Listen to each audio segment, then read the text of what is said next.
আসলে জেলখানার সামনে মৎস্য ভবন সংলগ্ন জুবাইরের গোডাউন, আমার বন্ধু ওর গোডাউনের এখানে ওর বাসা, ওর গোডাউন, এই জায়গায় আগুন লাগছে।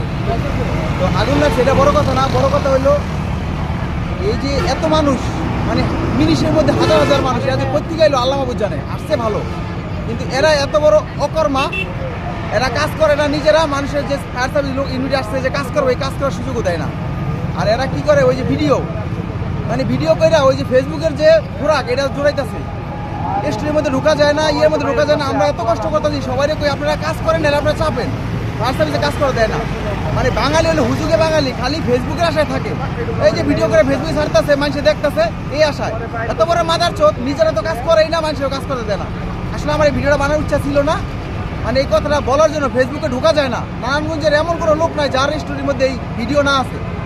তখন কি আইতে গেছে বাবা, তোকে না আর কি দরকার ছিল, এটা পুইটা সার করে দিতেছে গা। এই যে জুবাইরের বাপে বেটা হুইল চেয়ারে চলে, আমরা 4-5 জন মিল্লা ধরে নামাইতে পারি না। আগুনের তাপ এত, মানে পানি দিছে, পানি ফুরন্ত পানির মতো গরম হয়ে গেছে, ঠিক আছে, এত কিছু করতেছে। আর এরা কি করে, ভিডিও করার লেগা মিনিটের মধ্যে বইরা গেছে পুরো রাস্তাঘাট সবগুলো। মানে মানুষ এত অকর্মা, এটি কোনো কাজ নাই, এটি ফেসবুক লাইভ হয়ে থাকে। আর আমার এই ভিডিওটার উদ্দেশ্য হলো এই ফেসবুক বাহিনীর লেগা।